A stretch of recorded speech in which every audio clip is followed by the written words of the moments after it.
ধর্মের ব্যাপারেও অতিরিক্ত বলে একটা বিষয় আছে। যেমন ধরুন, একজন আমার কাছে এসে বলল আমি কোরআন নিয়ে পড়তে চাই। খুব ভালো, খুবই ভালো কথা। আমি খুশি হলাম যে আপনি কোরআন নিয়ে পড়তে চান। না না, আমি সারাদিন কোরআন পড়তে চাই। আমি বললাম কিন্তু আপনার তো পরিবার আছে, আপনার দায়িত্ব আছে, চাকরি আছে, আপনার সন্তানদের প্রতি আপনার দায়িত্ব আছে, আরো অনেক ধরনের দায়িত্ব রয়েছে আপনার কাঁধে। না না না, আমি শুধুই আল্লাহর কালাম জানতে চাই, পড়তে চাই। আল্লাহর কালামই আমার জন্য যথেষ্ট, আল্লাহ আমার পরিবারকে দেখবেন। আমি বললাম আপনি কোরআন নামক বইটি নিয়ে সারাদিন পড়তে চাচ্ছেন, তো সেই বইটিতেই কিন্তু আপনাকে আপনার দায়িত্ব সুন্দরভাবে সম্পূর্ণ করতে বলছে। এভাবেই ধর্মের ব্যাপারে ইসরাফ বা অতিরিক্ত হয়ে যায়।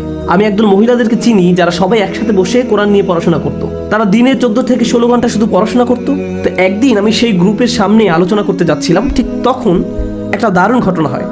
মহিলাদের একজনের মেয়ে আসলো আমার কাছে, বললো আপনি কি ওই গ্রুপে কথা বলতে যাচ্ছেন? আমার মা ওই গ্রুপে আছে, আপনি দয়া করে তাদেরকে বলতে পারবেন এসব বন্ধ করার জন্য?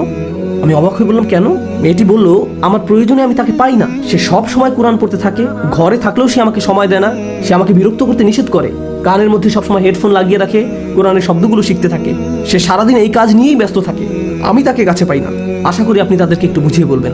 আমার মনে তখন কোন ভয়টা কাজ করছিল জানেন? মেয়েটি হয়তো কোনো একদিন বলবে আমার মায়ের কারণে আমি আর কোরআন পড়তে চাই না, আমার এটা ভালো লাগে না, কারণ আমি আমার মায়ের মতো হতে চাই না। খুবই ভয়ঙ্কর ব্যাপার, তাই না? তো এরপর যখন আমি মহিলাদের গ্রুপে আলোচনা করতে বসলাম, তখন আমি ব্যাপারটি উপস্থাপন করলাম। ওই মেয়েটির কথা বললাম না বা তার মাকেও ডাকলাম না। আমি শুরু করলাম এইভাবে, চলুন আজকে আমরা কিছু আয়াত পড়ি। ওয়া ইলাস সামাই কাইফা রুফিআত ওয়া ইলাল জিবালি কাইফা নুসিবাত। তারা কি আকাশের প্রতি তাকায় না যে কিভাবে তাকে উচ্চ করা হয়েছে? পাহাড়ের দিকে দেখে না যে কিভাবে তাকে স্থাপন করা হয়েছে? এরপর আমি বললাম কতজন এই আয়াতগুলো পড়েছেন? সবাই হাত তুলল অবশ্যই। আমি আবার বললাম কতজন পাহাড়ে গিয়েছেন? কতজন রাতের আকাশ দেখেছেন? কখনো তারা দেখেছেন? তারা সবাই একসাথে বলে উঠলো না না না, আমাদের সেই সময় নেই। কিন্তু কোরআন বলছে তারা কি দেখেনি?